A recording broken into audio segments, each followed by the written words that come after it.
Single dad CEO accidentally calls the wrong emergency babysitter. The woman who arrives is the one he's been waiting for. The boardroom lights flickered slightly as the storm outside rolled over the skyline. Aidan Walker stood at the head of a long glass table, sleeves rolled up, voice clipped as he pointed toward the projection screen. He was in the middle of finalizing a major acquisition deal, one that had taken months of negotiation. Suddenly, his phone buzzed on the table. It was the nanny's number. He frowned, excused himself with a brief nod, and stepped out into the hallway. "What is it, Marlene?" A panicked voice came through the speaker. "Mr. Walker, I am so sorry. I cannot get to Mia tonight. My car broke down and there is no way I can make it into the city." Aidan pinched the bridge of his nose. "You are telling me this now? My daughter is sick and I have another hour left in this meeting." "I called your assistant already. She said she would arrange a replacement." He ended the call, took a deep breath, and walked back into the meeting. He gave instructions to his VP, then checked his messages. A single text from his assistant blinked on his screen. "Found emergency sitter, Lucy's sister, on her way now." He pocketed the phone and left the office, stepping into the elevator with the calm of someone who lived in perpetual crisis control. He arrived at his penthouse 20 minutes later, loosened his tie and walked into the soft glow of the apartment. Mia was curled up on the couch under a blanket, cheeks flushed with fever, clutching her favorite stuffed rabbit. She looked up at him sleepily. "Daddy?" He knelt down beside her, brushing hair from her forehead. "I am here, sweetheart. You will feel better soon." The doorbell rang. He straightened up and walked to the door, expecting the usual uniformed professionalism of one of Lucy's colleagues. Instead, a woman stood there, drenched from the rain, hair pulled into a messy bun, holding a small tote bag and wearing a navy blue cardigan that looked more suited to a classroom than an emergency nanny call. She looked up at him, blinking water from her lashes. "Hi, I am Lily Harper. I got a message saying someone needed an emergency babysitter." Aidan frowned. "You are Lucy's sister?" She tilted her head. "Lucy? No, I think—" This may have been a mistake. There was a long pause. Then Mia coughed behind him, a weak sound that sent a twist through his chest. He opened the door wider. "Mistake or not, I need help right now. Can you stay? Just for tonight?" Lily hesitated, then nodded. "Of course." Within minutes, she had her coat hung up, shoes off, and was kneeling beside Mia on the couch, her voice soft and rhythmic as she spoke to the little girl. She checked her temperature with a gentle touch, helped her sip water, and whispered stories while rubbing her back. Aidan stood in the hallway, stunned. By the time he returned from retrieving fever medication, Mia had fallen asleep, curled against Lily's side. He handed over the medicine, quietly. "You seem to know what you are doing." Lily smiled without looking up. "I used to be a preschool teacher. I am taking a break." Aidan did not ask why. He only watched as Lily gently shifted Mia onto a pillow and pulled the blanket up to her chin. Later, in the kitchen, Lily brewed tea she found in the cabinet, while Aidan sat at the counter, still trying to figure out how this stranger had managed to calm his daughter faster than anyone else ever had. "I am sorry again," Lily said. "I really thought the message was from a family I used to babysit for years ago. I just showed up." He shook his head. "You showed up when it mattered." They sat in silence for a moment. Then Lily glanced toward the hallway where Mia was sleeping. "She is a wonderful little girl. You must be doing something right." Aidan let out a breath that sounded a lot like relief. "I try. Some days I feel like I am just surviving." "You are not alone in that."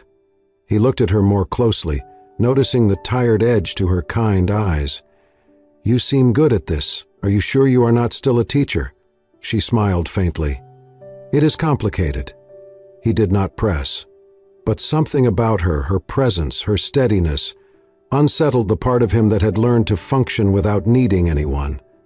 As the rain continued tapping against the windows, Aidan Walker, CEO of Walker & Co., realized that perhaps, for the first time in years, someone had stepped into his world and made it feel a little less empty.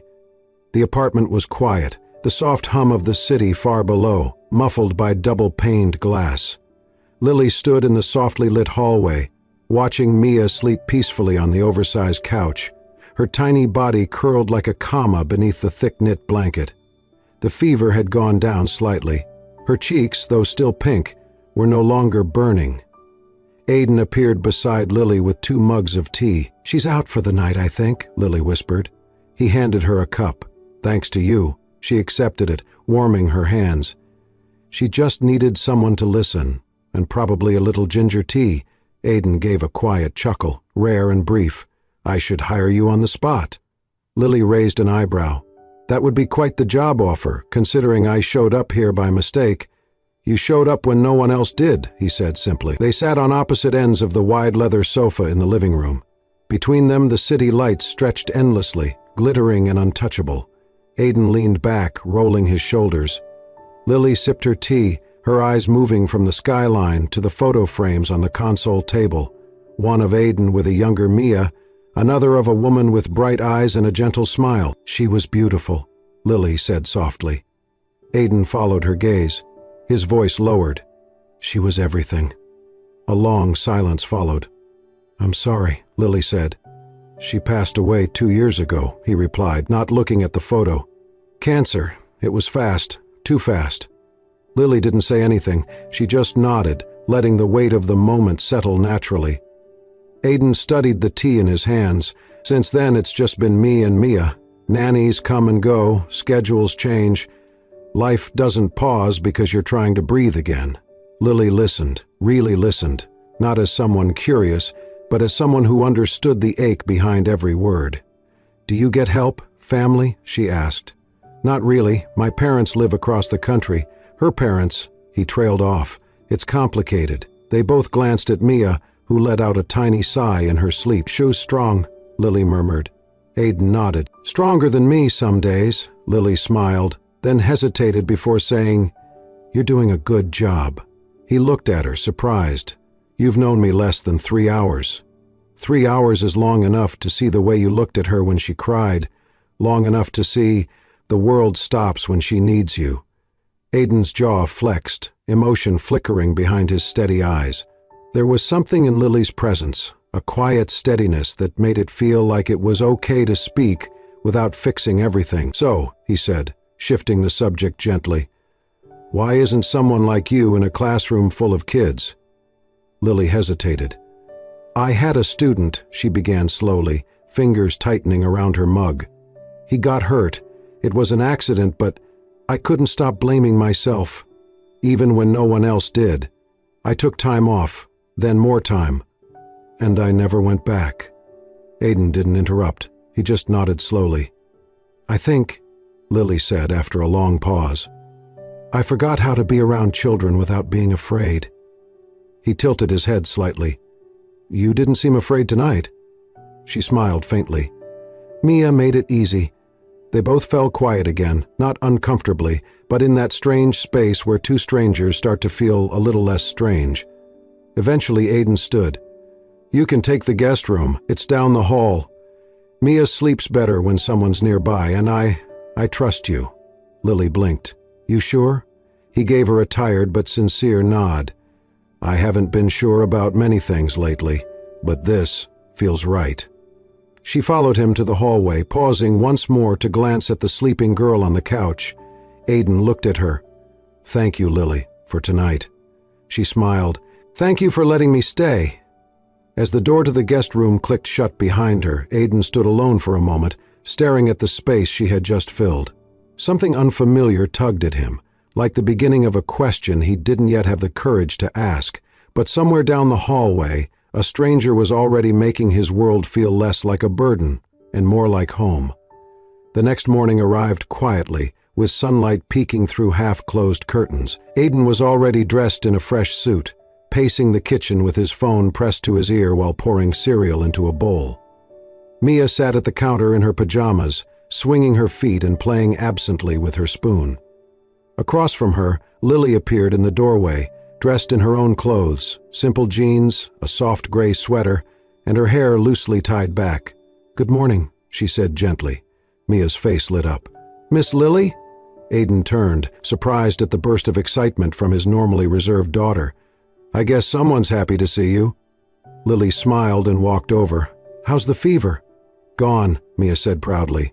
"I feel like pancakes." Aiden raised an eyebrow. "You barely ate toast last night." "I changed my mind," Lily chuckled. "Mind if I make her something? I'm kind of a pancake wizard." Aiden hesitated, then stepped aside. "Be my guest."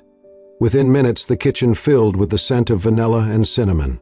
Mia giggled as Lily flipped the pancakes with flair, adding blueberries into the shapes of stars.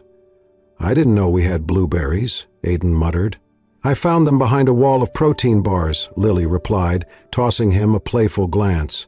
He sat at the counter and watched as Mia devoured the breakfast. He had not seen his daughter this animated in weeks, not even with family, certainly not with hired nannies. After clearing the dishes, Lily turned to Aiden. "If you need help again today, I'm free." "You don't have other plans?" she shrugged. "Not anymore."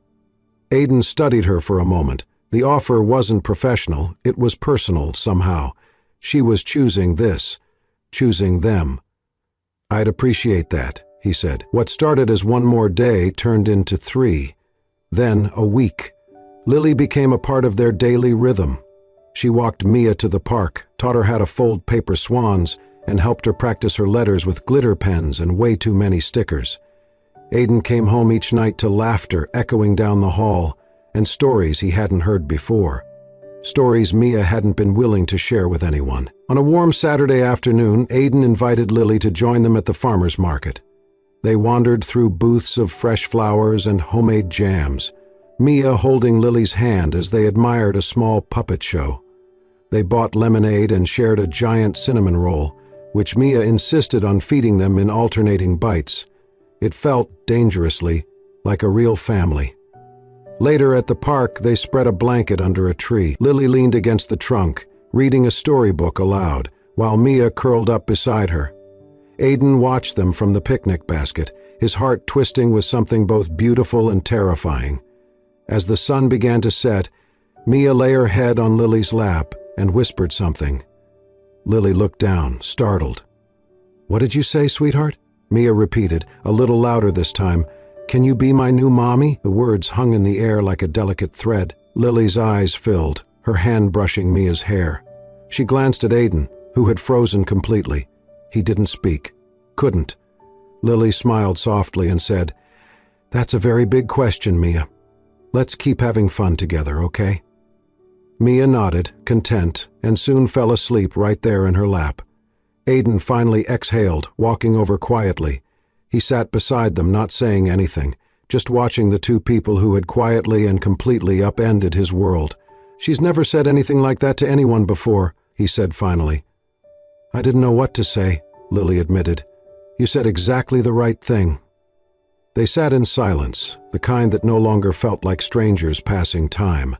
Instead, it felt like the beginning of something they were both afraid to name. But something had shifted, and they both knew this was no longer temporary. The following week passed in a blur of familiar routines. Breakfasts filled with laughter, afternoons at the library, evenings curled up with storybooks. On the outside, everything looked like a picture of happiness. But something had changed inside Aiden, and Lily could feel it. He was quieter now, more reserved. He still smiled when Mia clung to Lily's hand or proudly showed off a drawing they had made together, but there was a certain distance in his gaze, something she could not quite reach. One evening, as Mia napped after a busy afternoon at the aquarium, Aiden walked into the living room where Lily sat, sorting colored pencils, with soft music playing in the background. He cleared his throat. "Dinner's almost ready. You're welcome to stay if you want." She looked up and smiled. "I'd like that." But something in his tone made her hesitate. Later, as they sat at the table, Mia asleep in her room, the air between them felt heavier than usual. Lily gently pushed her half-empty plate aside and asked, "Is everything okay, Aiden?" He didn't answer right away. He poured himself a glass of water, stared at it, then said, "This, whatever it is we've built, it's starting to feel like more than I expected." Lily's heart skipped. "And that's a problem?" she asked quietly. He shook his head. "No, but it's complicated. She nodded slowly, her fingers lacing together on the table. "You're afraid." "I'm terrified," he said honestly, "of letting you in, of Mia getting attached, of losing everything again." Her eyes softened. "Aiden, I never wanted to come into your life and replace someone." "You didn't," he said quickly, "but that doesn't mean I know how to do this. I lost someone and I've spent the last 2 years making sure Mia never felt that kind of loss again." "You're trying to protect her," Lily said gently, "and maybe protecting her means not letting anyone get close." Lily's throat tightened. "Including me." He didn't answer. The silence was its own kind of confirmation. Lily stood slowly, gathering her bag. "I think I should go." "Lily," he began, but she gave him a small, sad smile. "You don't have to explain. I understand. You're not ready." She walked toward the front door, paused, then turned back one last time. "I wasn't looking for a family when I showed up at your door that night, but somehow you became one. And I don't know how to walk away from that without it hurting." She left before he could reply. The apartment felt colder after she was gone. The next morning, Mia woke to find Lily's shoes missing from the hallway. She looked around in confusion, then found a small folded note on the table in the playroom. Her tiny fingers opened it slowly. "You are brave and kind, and I will always care about you. Love, Miss Lily." Mia clutched the note to her chest and began to cry. When Aiden came running in, she looked up with wide, tear-filled eyes. "Did Miss Lily leave because of me?" Aiden knelt beside her, wrapping her in his arms. "No, sweetheart. She left because of me." And for the first time in a long time, he realized something painful and clear. He had built walls so high around his heart that even love could not find its way in. And now, he had pushed away the one person who had made him believe it was okay to feel again. Days passed, then a week. The apartment was quieter. Too quiet. Mia stopped asking for Lily after the third night, but she carried the little note around like a talisman, clutching it in her small hands when she thought no one was watching. Aiden watched her, guilt eating away at him like rust. He still woke early, packed her lunch, dropped her off at preschool, and returned to his meetings like nothing had changed, but everything had. One afternoon, after a particularly lifeless meeting, Aiden sat at his desk, staring at a coffee cup Lily had once left on the shelf, a simple ceramic one with tiny sunflowers. She had said it reminded her of something warm, something she missed. His chest tightened. "I made a mistake," he muttered under his breath. Without thinking, he pulled out his phone and scrolled through contact after contact until he reached a familiar number. Not Lily's, she had never given it, but the sitter's service he thought he had called weeks ago. This time he asked directly, "Do you know where Lily Harper is?" There was a pause on the other end. Then a hesitant voice said, "She volunteers at Maple and Bloom Books downtown, part-time. She works with kids there sometimes." That evening, Aiden stood outside the small bookstore tucked between a bakery and a flower shop, heart thudding. Through the front window he saw her. Lily sat in the reading circle, cross-legged on a rug, surrounded by a small group of children. Her eyes sparkled as she read from a brightly illustrated book, her voice animated and full of life. She laughed, gesturing wildly, and the kids roared with giggles. Aiden couldn't move. She looked so herself. Alive in a way she hadn't been when she'd left. When the reading session ended, she rose to her feet, hugging a little girl goodbye before collecting the scattered books. As she turned toward the front of the store, her eyes met his through the glass. She froze. Aiden stepped inside slowly, hands in his coat pockets. "Hi," he said softly. Lily looked unsure, guarded. "Hi. I didn't come here to ask you to come back," he said. "I just needed to say thank you." She tilted her head. "For what?" "For giving Mia something I couldn't. For giving me something I didn't know I needed." Lily lowered her gaze. "You made it clear you weren't ready." "I wasn't," he admitted. "But losing you made me realize I might never be ready if I keep living in fear." She crossed her arms, but her expression softened. "Fear is real, Aiden, but so is love." He took a step closer, pulling something from his pocket. It was a bracelet, bright plastic beads strung unevenly with the letters MIA in the center. "She made this for you the night you left," he said. "She hid it under her pillow. I found it this morning." Lily's fingers trembled as she reached out and took it. "She misses you," he said. "We both do." "I miss her too," Lily whispered. Then, after a long pause, "And I miss you." Aiden's eyes glistened. "Lily, I don't want to pretend I have everything figured out, but I know this. When you left, everything felt empty." He exhaled slowly, voice cracking, just enough to betray the man behind the CEO.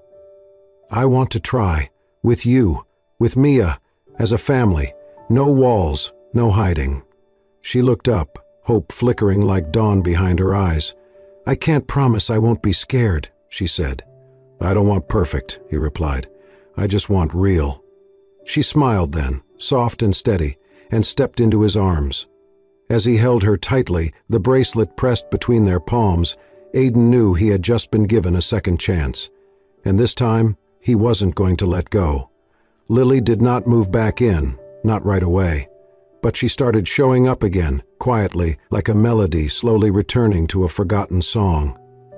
She came over in the mornings before preschool, helped Mia pick out her socks, always mismatched on purpose, and packed little handwritten notes inside her lunchbox. Sometimes they said things like, "Be brave today," or "Remember, sunshine starts with you." Mia adored them, and Aiden did too, even if he never said it out loud. Their rhythm resumed, not rushed but steady. Pancake Saturdays returned, with flour on noses and giggles echoing through the kitchen. Movie nights resumed, with Lily curled on one side of the couch, Mia in the middle, and Aiden on the other, their fingers brushing over shared popcorn. The apartment, once echoing with silence, now felt lived in again.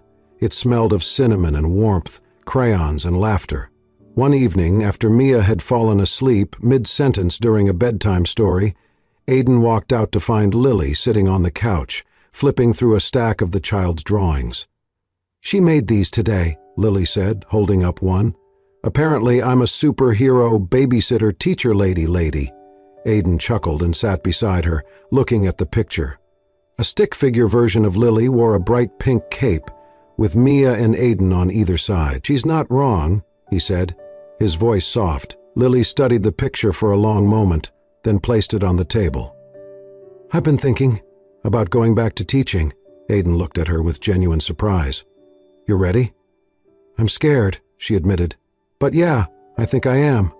He reached out and took her hand, his thumb tracing small circles over her knuckles. "I think the classroom's been missing you as much as we did." She smiled, a real one, and leaned into his shoulder. "The day you showed up at the bookstore, I remembered who I used to be, or maybe who I still am." "You're so much more," he whispered. They sat like that for a while, the silence between them full, not empty. Later that week, Aiden invited Lily somewhere unexpected. She hesitated when he mentioned the cemetery, but she said yes without pressing for details. They walked through the quiet tree-lined grounds until he stopped at a modest headstone. Emily Walker, beloved wife, cherished mother. Lily stood beside him, feeling the weight of memory in the air. "She was kind," Aiden said. "Brilliant. She made this place feel like a home. Losing her, it felt like the world just shifted off its axis." He took a breath, the cool air visible between his words. "For a long time, I thought loving again would be betrayal, that if I moved forward, I'd be letting her go." Lily looked up at him, eyes gentle. "But you showed me that hearts aren't graves. They can hold more than one love. They can grow. They can remember, and still welcome something new." She reached for his hand. "I'll never try to replace her," Lily said softly. "I don't want you to," he replied. "I want you to be exactly who you are." They knelt and placed a single sunflower beside the headstone, Lily's idea. "She would have liked you," Aiden murmured. "I hope so," Lily whispered. On the walk back to the car, their fingers intertwined naturally. It was not grand, not dramatic, but it was real. It was two people choosing to begin again, not from scratch, but from the broken places they had gently mended. Together, and in that choice, love was not reborn. It simply came home. Spring arrived with soft mornings and golden afternoons, and with it came something that felt very close to peace. Lily had officially accepted a part-time teaching position at a local preschool, just a few blocks from Aiden's apartment. She now walked Mia to school with her, their steps in rhythm, their laughter echoing through quiet streets. Some days Aiden would meet them on the way back, coffee in hand, pretending he had no ulterior motive beyond caffeine, though the way his eyes lingered on Lily said otherwise. One Thursday afternoon, Mia came home holding a golden certificate clutched tightly in her small hand. "Look," she beamed, "I was Student of the Month." Aiden lifted her in the air, spinning her in a slow circle. "That's amazing, sweetheart," Lily stood by, clapping enthusiastically. "You've been so kind to your friends and such a great listener, of course they picked you." Mia's eyes sparkled. "We're having a ceremony. Will you both come?" "Wouldn't miss it for the world," Aiden said. The day of the ceremony, Mia stood on stage with her classmates in front of a small gathering of parents and teachers. She spotted Aiden and Lily sitting side by side in the front row, and she grinned so wide her cheeks puffed up. After the applause, she ran straight to them, throwing her arms around both. "I'm so glad you're both here," she whispered. Later that night, after dinner and cupcakes and a living room dance party, Aiden tucked Mia into bed. She clutched her stuffed bunny and whispered, "I hope Miss Lily stays forever." He kissed her forehead, the weight of her words pressing gently on his chest. "Me too, baby girl." When he returned to the living room, Lily was folding laundry, humming softly to herself. He watched her for a long moment before stepping forward. "You've become part of everything here," he said. She glanced up, cheeks pink. "I hope that's okay," he smiled. "It's more than okay." He hesitated, then added, "Will you have dinner with us this Friday? Just us, no toys, no TV, just a real dinner." Lily blinked. "Are you asking me on a date, Mr. Walker?" He smirked. "I believe I am." She grinned. "Then I'd love to." Friday night came, and Aiden had gone above and beyond. He wore a navy button-down, set the table with candles, and even tried to cook, though Lily gently saved the meal from total disaster. Mia sat in her special booster seat, declaring the pasta fancy, and insisted on giving a toast with her cup of apple juice. "To us," she said proudly. "Our family." Aiden and Lily exchanged a glance over flickering candlelight, emotion rising between them. After Mia went to bed, Lily stepped out onto the balcony, drawn by the cool air and the city lights. Aiden followed. "She's happy," Lily said. "She's happy because of you," Aiden replied. Lily shook her head. "Because of us." Aiden turned to her. "You've changed everything, Lily. You brought color back into our world." He reached into his pocket and pulled out a small velvet box. Lily froze. "I'm not asking for forever tonight," Aiden said quickly, opening it to reveal a simple, elegant gold ring set with a single diamond. "I'm asking you to say yes to now, to waking up here, to pancakes, to books on the floor, to all of it, with me." Lily's eyes filled with tears. "Yes," she whispered, "1,000 times yes." From the hallway, a sleepy voice called, "Did someone say pancakes?" They both laughed, and Aiden turned to Lily, placing the ring on her finger with a look so full of quiet love it could have made the stars weep. And in that moment, there were no missing pieces, no ghosts, no what-ifs, just them, together, and more than enough. 1 year later, sunlight poured through the trees of a quiet garden behind a brick townhouse in Brooklyn. White chairs lined a narrow cobblestone path, petals scattered underfoot, laughter bubbling gently in the air. The backyard wedding was small, intimate, just a few close friends, some colleagues, and Mia, who had declared herself flower girl, ring bearer, and boss of everything. Lily stood at the end of the path in a soft ivory dress, simple and timeless. Her eyes sparkled as she met Aiden's, standing beneath a canopy of white blossoms, Mia clinging to one hand, a bouquet in the other. When Lily reached them, Aiden took both of her hands in his. "You walked into my life by accident," he said, voice warm. "But loving you has been the most intentional thing I've ever done." Lily's voice trembled as she replied, I didn't know I could find home in someone else's arms. But you and Mia, you're the home I never dared to dream about." The officiant smiled and declared, "By the power vested in me, I now pronounce you husband and wife."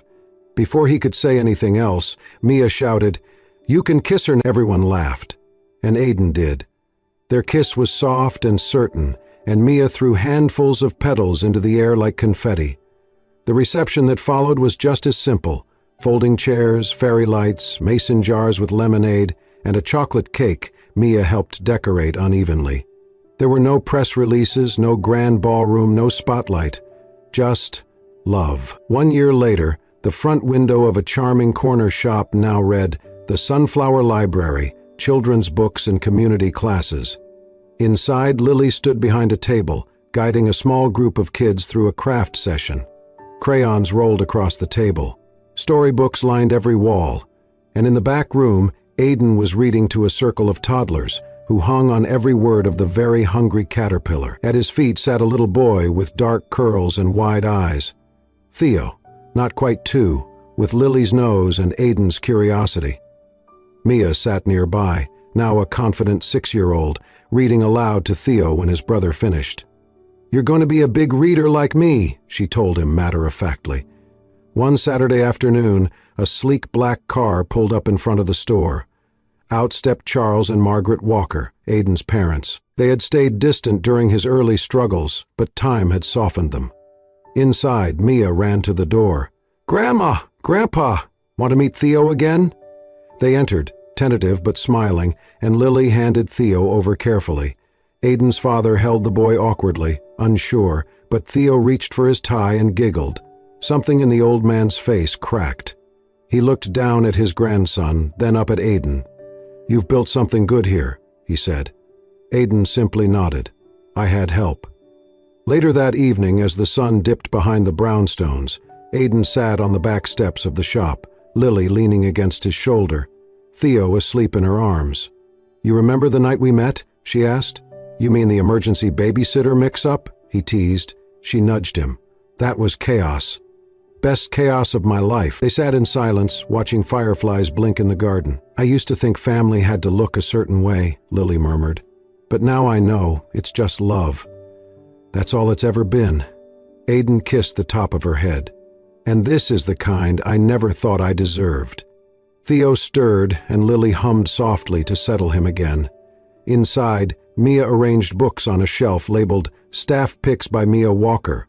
One of the titles was How Families Are Made. Not by blood, but by showing up, by staying, by loving, even when it's hard. And under a painted sign that read, "You Belong Here," the Walker family, messy, loud, imperfect, had found everything they had ever needed: each other. Thank you for joining us on this heartfelt journey. Aiden, Lily, Mia, and little Theo reminded us that family is not always about perfect beginnings, but about the people who choose to stay, to love, and to build something real out of unexpected moments. Sometimes, a wrong number leads to the right person, and sometimes love finds us when we least expect it, but exactly when we need it most. If this story moved you, made you smile, or stirred something deep in your heart, we invite you to subscribe to Soul-Stirring Stories. Every week, we bring you new tales of love, healing, resilience, and the quiet magic of human connection. Hit that subscribe button and let us keep touching your soul, one story at a time.